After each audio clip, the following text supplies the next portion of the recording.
Hello everyone.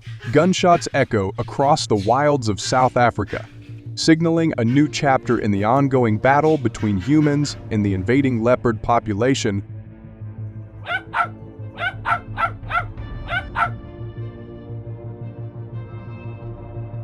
These predators, with their stealth and incredible strength, have begun to encroach more and more on human territory, sparking a wave of attacks and mounting fears for public safety. But how do South African hunters confront and manage thousands of these formidable leopards with rifles in hand?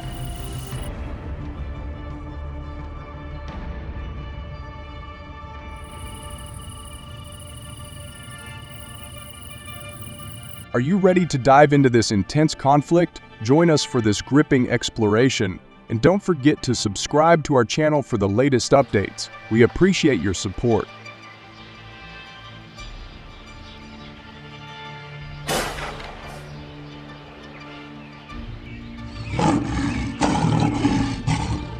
According to South African authorities, there are roughly 250 leopard attacks on humans each year, underscoring the increasing danger these predators pose. Recently, the nation was shaken by an alarming incident involving a group of 6 leopards that invaded Cape Town, breaching schools and residential areas. The invasion sparked widespread panic as the big cats roamed populated streets. In response, local residents and authorities organized a swift effort to chase the leopards away. Despite their best efforts, the encounter left 8 people seriously injured, with 1 tragic fatality due to severe injuries.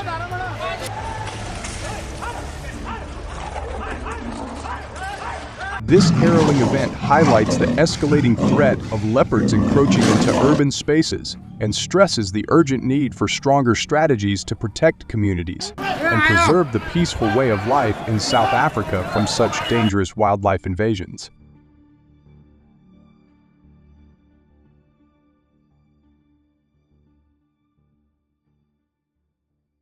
Hunters have partnered with key agencies, including the National Parks and Wildlife Service and the Wildlife Conservation Service, to manage the escalating leopard population.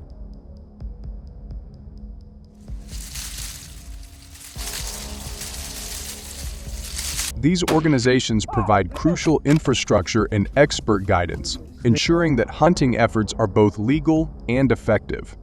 Operating in groups of 3 to 5, hunters strike a delicate balance between safety, coordination, and efficiency.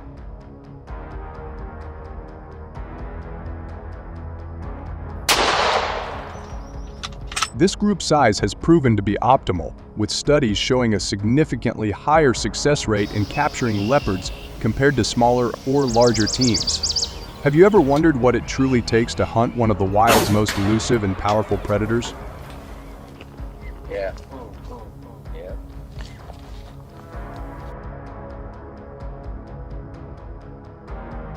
Hunters must obtain specific licenses, including both a big game hunting license and a special leopard hunting license, before they can legally join the effort to manage the leopard population.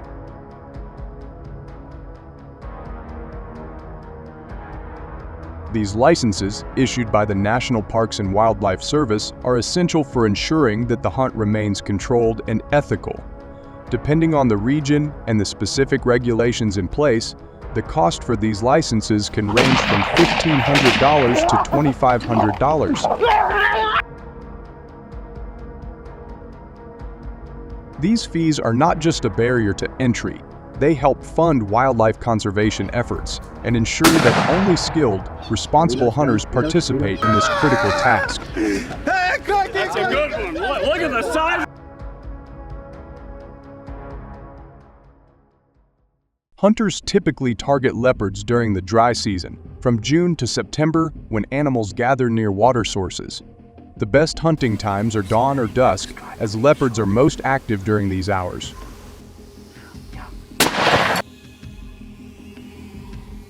To lure these elusive predators out of hiding, hunters often use baiting strategies by placing the carcasses of smaller animals, such as impalas or wild boars, in areas frequented by leopards. These baits are strategically placed on high tree branches to simulate natural hunting situations, making it easier to draw the leopards out.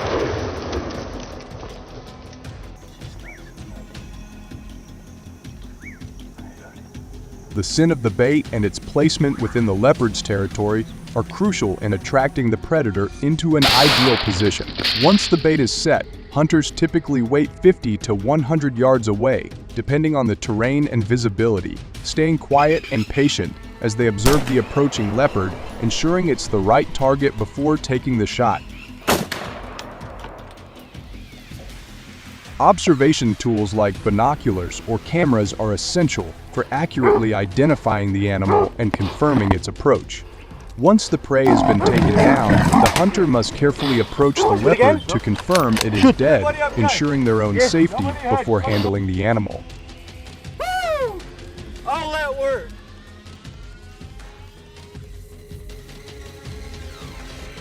If the leopard shows any signs of life, hunters are prepared to deliver a final shot to ensure the animal is fully subdued. After confirming the kill, hunters contact their team or local authorities to report the successful hunt, adhering to regulations that require detailed reporting.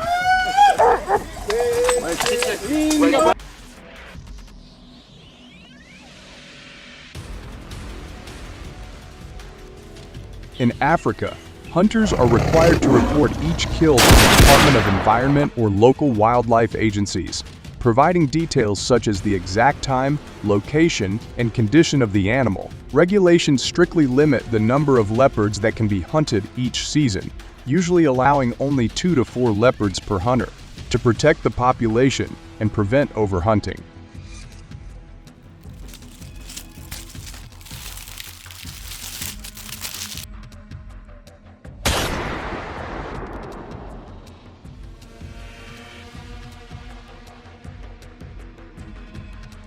This controlled approach is designed to balance wildlife management with conservation efforts. What do you think of this method? We would love to hear your thoughts, so feel free to share in the comments below. The United States is currently grappling with a rapidly growing population of wild monkeys, now exceeding more than 1 million.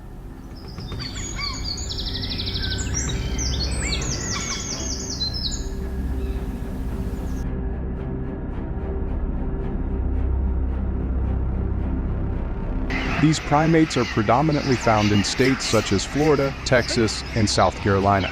The widespread distribution of these monkeys has led to severe agricultural damage, frequent disruptions in communities, and even direct attacks on people.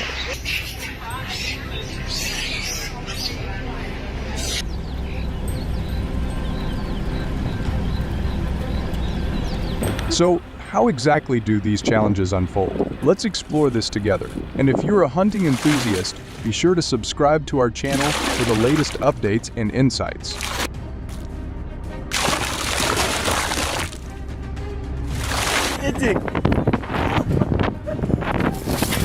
He's eating this stuff.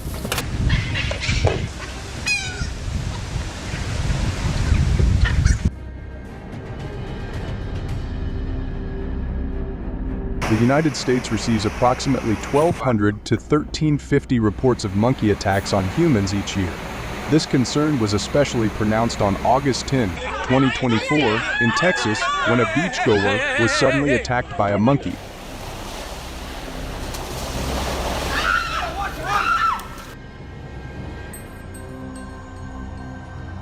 The unexpected nature of the attack sent shockwaves through the surrounding tourists, leading to widespread panic and causing many to quickly leave the area.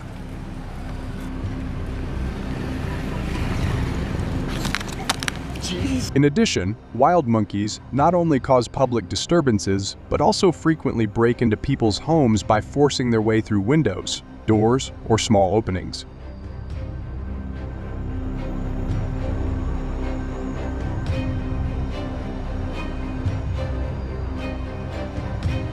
Once inside, they wreak havoc by toppling furniture, damaging appliances, and destroying household items as they search for food or shelter.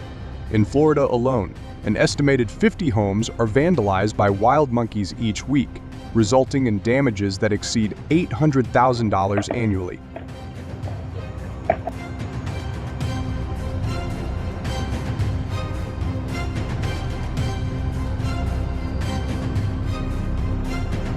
This level of destruction has left many residents frustrated and concerned for their safety. So what should the government do to protect the lives and property of its residents?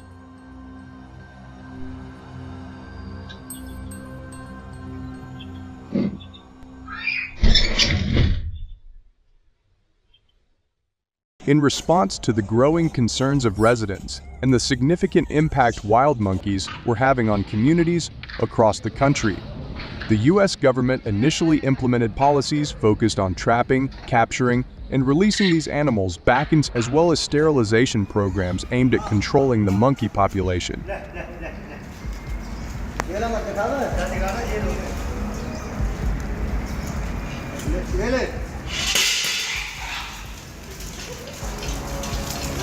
However, these measures were widely criticized for their limited effectiveness. The monkeys continued to pose a threat to both property and public safety, leading to increasing frustration among affected communities.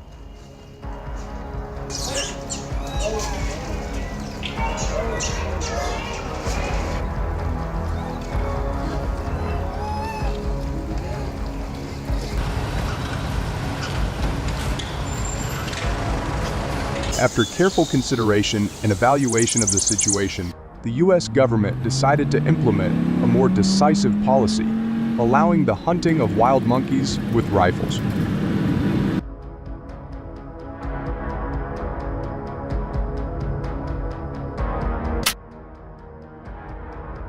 This policy attracted a large number of hunters from across the nation, eager to participate in the effort to protect their communities from the growing monkey menace. The hunting initiative not only provided a more immediate solution to the problem, but also engaged a dedicated group of individuals in the fight to safeguard the country.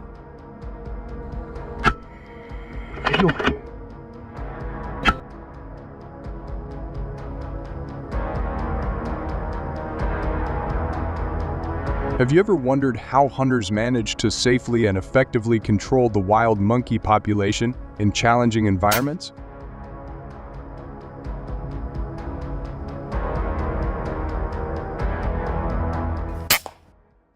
To ensure a safe and effective hunting experience, hunters are required to follow specific guidelines, including the use of appropriate firearms, adherence to safety protocols, and obtaining the necessary permits. Got him.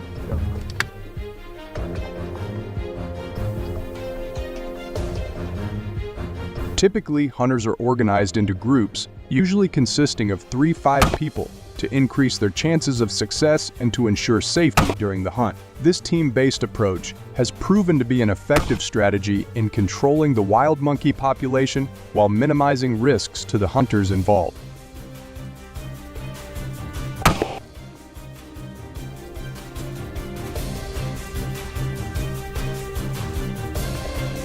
Additionally, hunters aiming to increase their chances of success typically choose to hunt wild monkeys during the early morning or late afternoon hours when these animals are most active.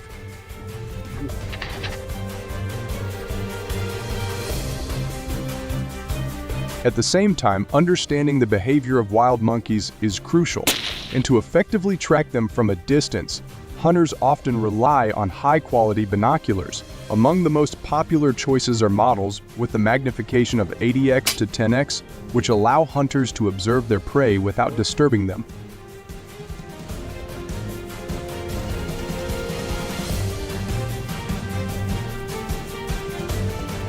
This equipment provides hunters with a significant advantage, enabling them to locate and monitor monkeys from afar, plan their approach, and make informed decisions about when and where to strike.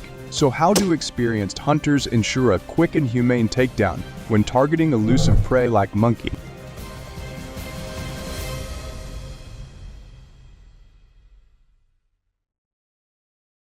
Once hunters detect the location of their prey, they must move with caution to avoid alerting the monkeys to quickly and humanely take down their prey. Hunters typically use rifles such as the .22 caliber or 223 Remington, which offer precision and sufficient stopping power for smaller game like monkeys.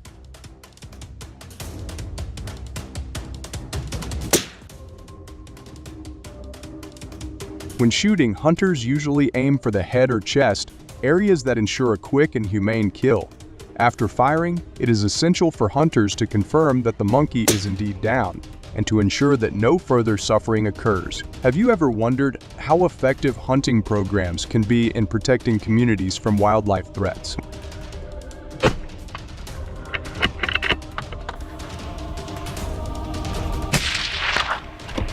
At the end of a successful hunt, hunters generally capture between 5 to 10 monkeys.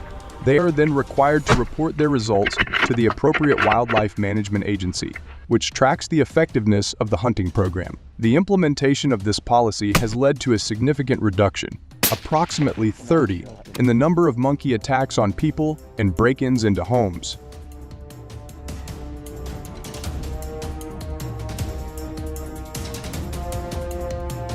This decrease has brought a sense of relief and security to communities that were once plagued by the growing monkey population, making residents feel safer in their homes and daily lives. What are your thoughts on this approach? We'd love to hear your perspective, so please share your views in the comment section below. What are your thoughts on this approach? We'd love to hear your perspective, so please share your views in the comment section below.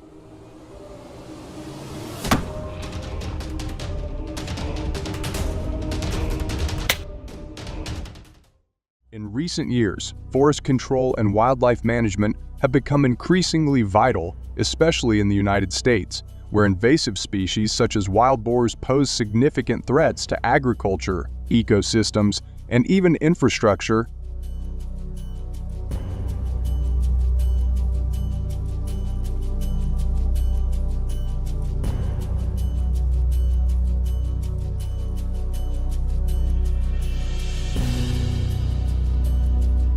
The methods used to control wild boar populations are diverse, ranging from traditional rifle hunting to more modern approaches like aerial hunting from helicopters.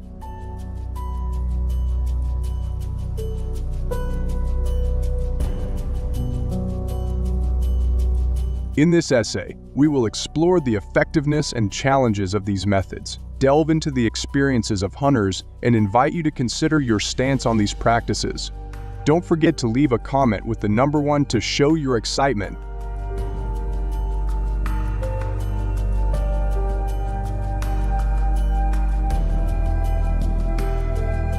Forest control in the U.S. is widespread, with various states adopting different methods to manage wildlife.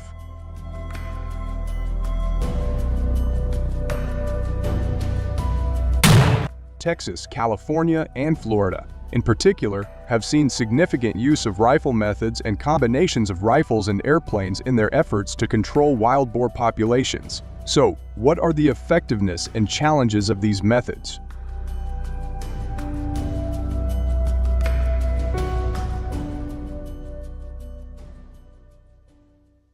First, to hunt wild boars in the U.S., hunters need to obtain the appropriate licenses and hunting cards for each state. Understanding hunting regulations, such as hunting seasons and prescribed times, is also crucial.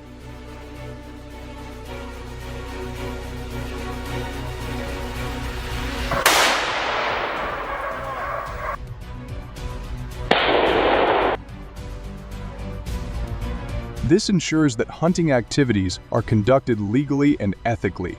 Do you think these regulations are effective in promoting ethical hunting practices, or do they add unnecessary complexity for hunters?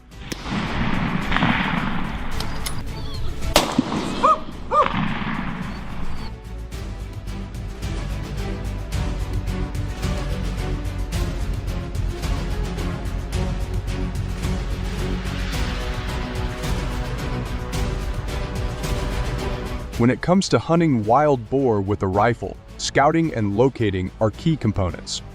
Hunters often scout areas with high wild boar activity, looking for signs such as tracks, digging sounds, bogs, and droppings.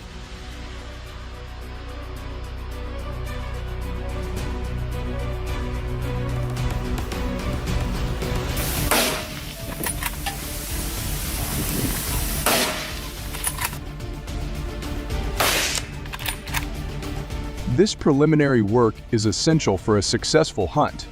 Have you ever participated in scouting for wild boars, or are you interested in learning more about the techniques hunters use to locate their prey?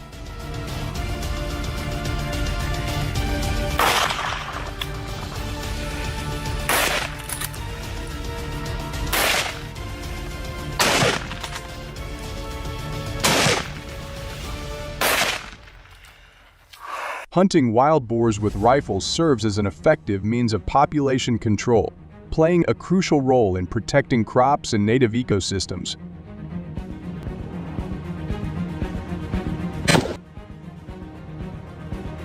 By managing and reducing wild boar populations, hunters help mitigate the extensive damage these animals can cause to agricultural lands and natural habitats. On average, each hunting trip can yield 25-30 wild boars, significantly impacting population numbers.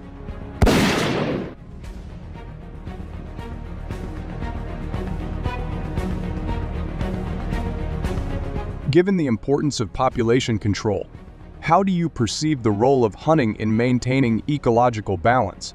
Do you think there are other methods that could complement hunting efforts to achieve better results?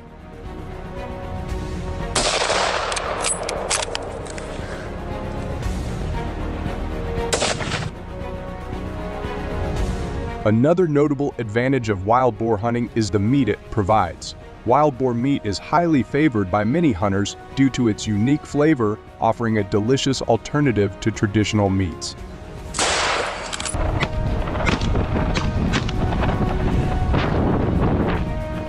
This aspect of hunting not only contributes to food sustainability, but also adds value to the hunting experience. For those who have tasted wild boar meat, how would you compare its flavor to other types of game or traditional meats? If you haven't tried it yet, does the idea of sustainably sourced wild game meat intrigue you?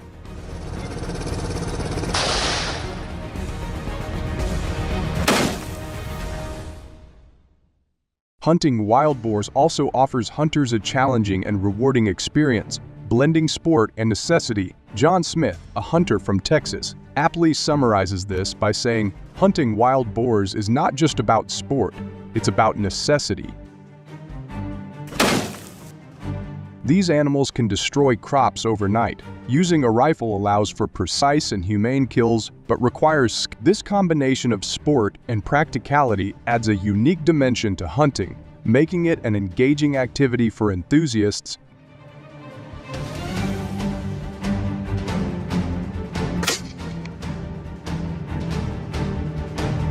However, hunting wild boars, while necessary for population control, has disadvantages that cannot be overlooked. One significant concern is the safety risk involved.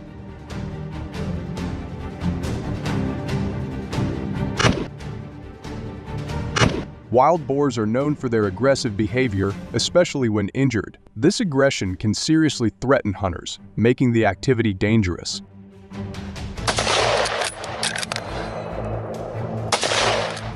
Have you ever encountered or heard of any close calls during a wild boar hunt?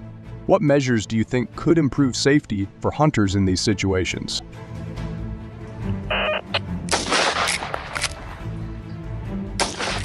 Lastly, ethical concerns play a significant role in the debate over hunting wild boars. Some people oppose hunting due to worries about animal suffering, arguing that it is inhumane.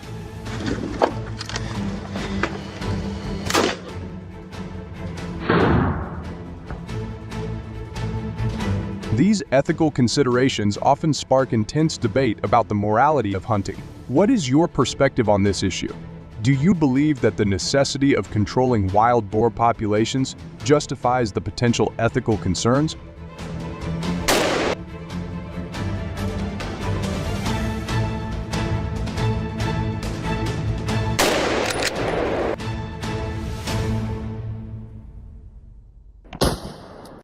Besides, hunting wild boar by helicopter presents a unique and highly effective method of wildlife management. The process begins with thorough preparation and reconnaissance.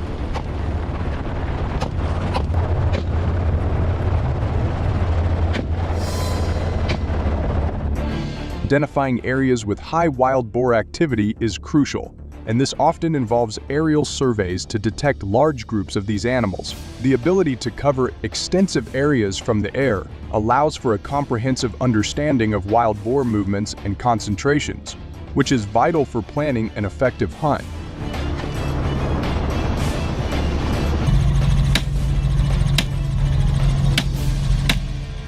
What do you think about the use of technology in wildlife management? Do you believe that aerial surveys provide a significant advantage over traditional scouting methods?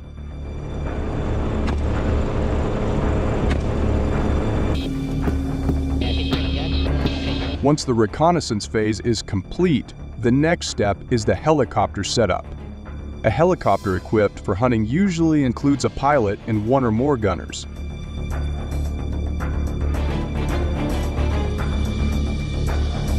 The helicopter must provide a stable platform for safe firing, ensuring both the efficiency and safety of the operation. This setup allows hunters to cover large territories quickly and reach remote or hard-to-access areas where wild boars might be hiding.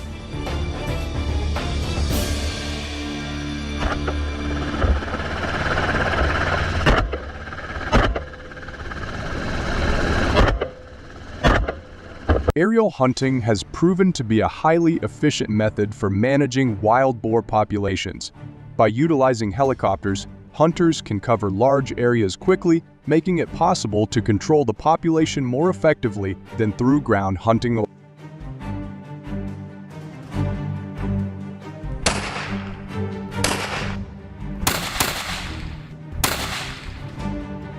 Steve Williams, a helicopter pilot and hunter from Texas, highlights the effectiveness of this method, stating, "Using helicopters to hunt feral hogs is extremely effective. We can kill dozens of wild boars in just one day, which is impossible on the ground. The key is precision and safety."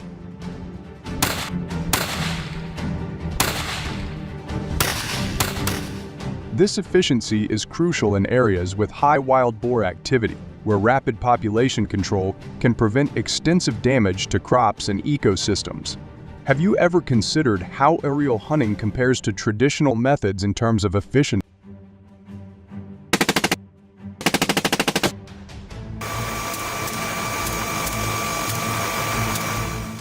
However, aerial hunting, while highly effective, comes with significant disadvantages that cannot be overlooked. One major drawback is the cost. The expenses associated with renting helicopters, purchasing fuel, and acquiring specialized equipment make this method prohibitively expensive for many hunters and wildlife management programs.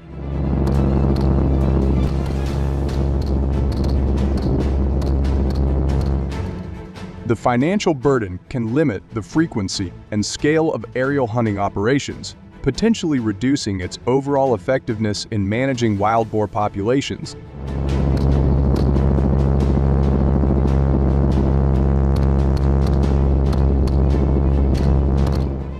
Additionally, the environmental impact of aerial hunting raises serious concerns. The noise generated by helicopters can disturb other wildlife, causing stress and potentially altering their natural behaviors. This disruption can have cascading effects on the ecosystem, as various species may relocate or change their patterns of movement and feeding due to the presence of helicopters. Moreover, the presence of helicopters in natural habitats can contribute to environmental degradation, affecting the flora and fauna that share these spaces.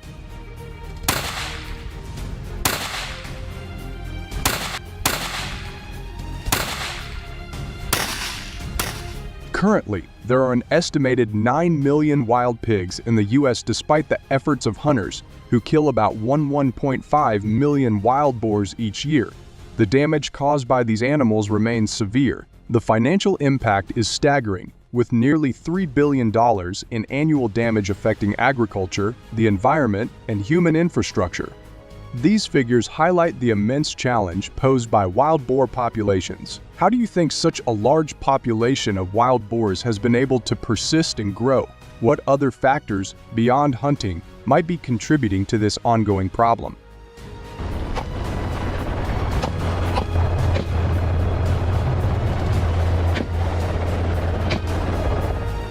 Besides hunting, other strategies have been initiated to control wild boar populations.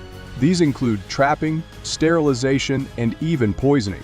Each method has its pros and cons, and the effectiveness often depends on the specific circumstance. What are your thoughts on these additional strategies?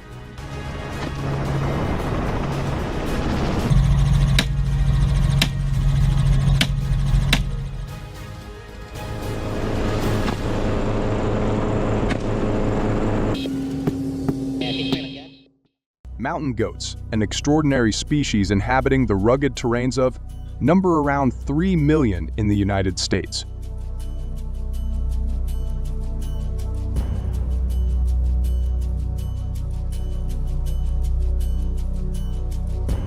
These resilient animals are perfectly adapted to their harsh environments, flourishing in the steep, rocky landscapes of the Rocky Mountains and other high-altitude areas.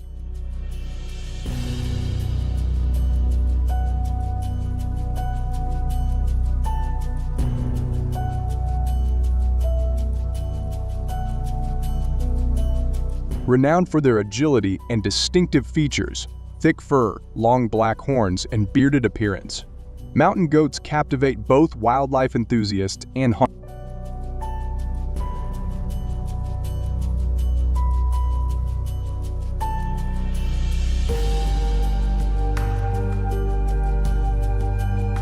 Mountain goats in America are remarkable for their distinctive physical features, which are perfectly adapted to their harsh environments. One of the most noticeable traits is their prominent beard, which, along with their short tail, adds to their unique appearance.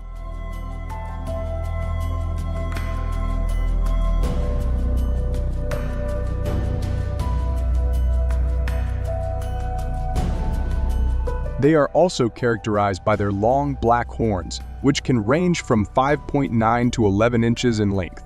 These horns are not only a defining feature, but also serve practical purposes in their daily lives, such as defense and dominance.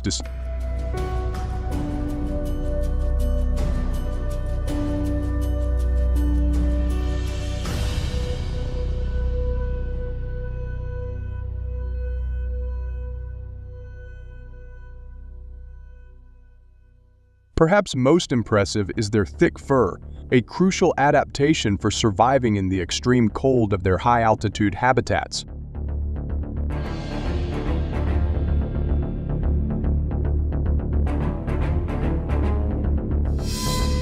This dense, woolly coat provides exceptional insulation, allowing mountain goats to withstand temperatures as low as the fur's effectiveness at retaining body heat ensures these animals remain active and healthy even in the most frigid conditions.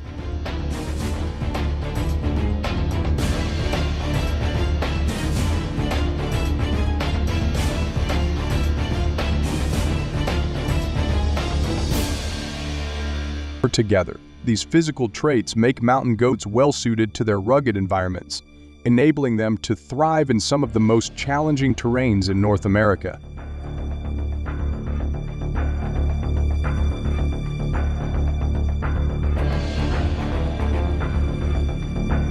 Besides, their feet are ingeniously designed for scaling steep, rocky slopes with inclines exceeding 60°, granting them remarkable stability and grip.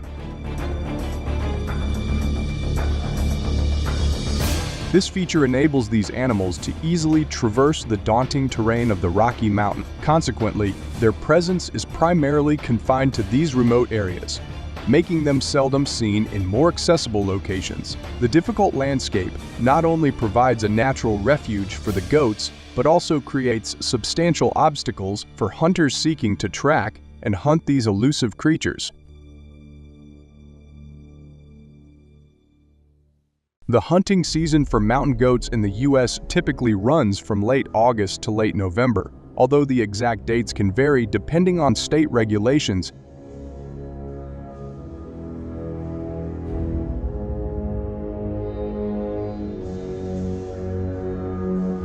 It is crucial for hunters to apply for a hunting license, as this not only ensures compliance with legal requirements, but also helps in the management and conservation of mountain goat populations.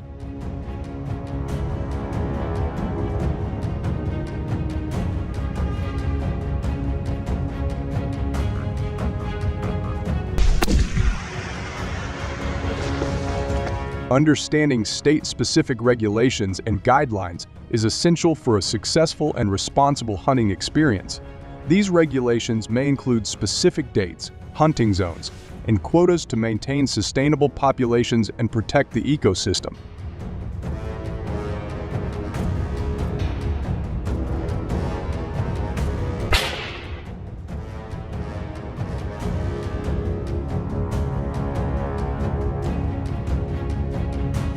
When embarking on a mountain goat hunt, selecting the appropriate equipment is crucial for a successful and ethical hunt.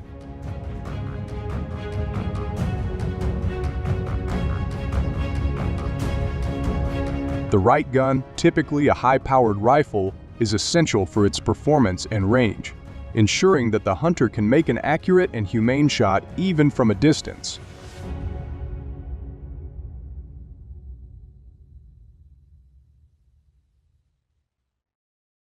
Additionally, a quality pair of binoculars is indispensable for spotting and tracking these elusive animals in their rugged, mountainous habitat.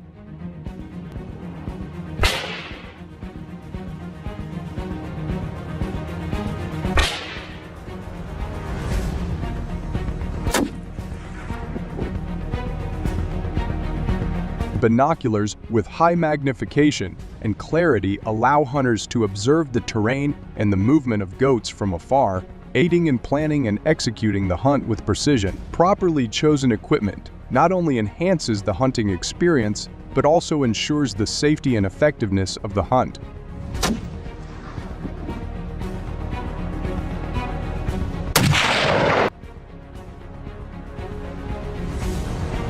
One of the primary advantages of using guns for hunting mountain goats is the performance and range that firearms provide. Guns allow hunters to engage their targets from a considerable distance, which is particularly useful in the rugged and often inaccessible terrain where mountain goats reside.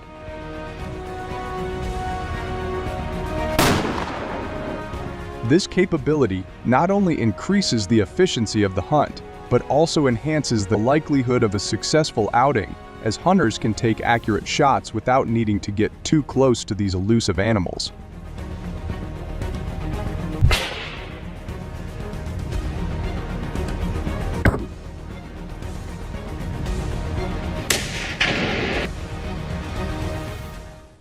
Another significant benefit of hunting with guns is the safety it affords to the hunter. The ability to maintain a safe distance from potentially dangerous wildlife reduces the risk of injury.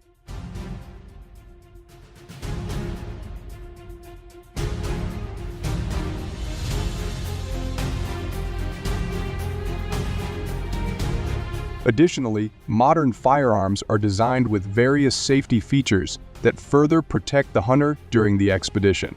This combination of efficiency and safety makes hunting mountain goats with guns a preferred method for many hunters.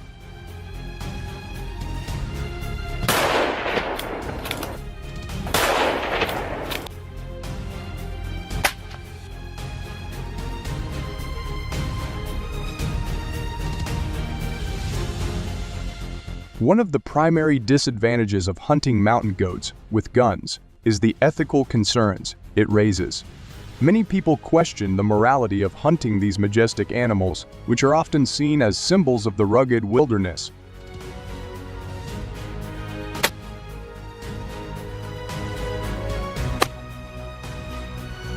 The act of hunting for sport, particularly with high-powered rifles, can be viewed as unfair to the animals, who stand little chance against such advanced weaponry. This perspective is further fueled by the belief that animals should be respected and preserved in their natural habitats rather than hunted for recreation.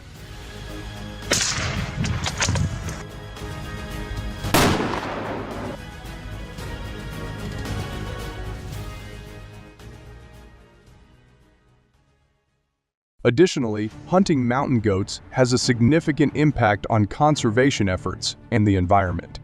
Mountain goats are integral to their ecosystems, and their removal can disrupt the delicate balance of these habitats.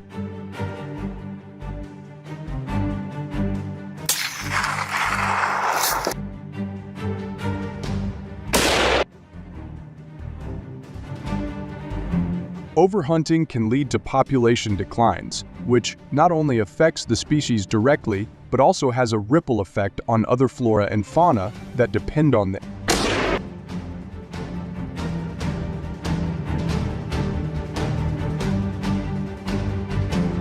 Furthermore, the presence of hunters in remote and fragile environments can cause environmental degradation, including soil erosion, habitat destruction, and increased stress on wildlife.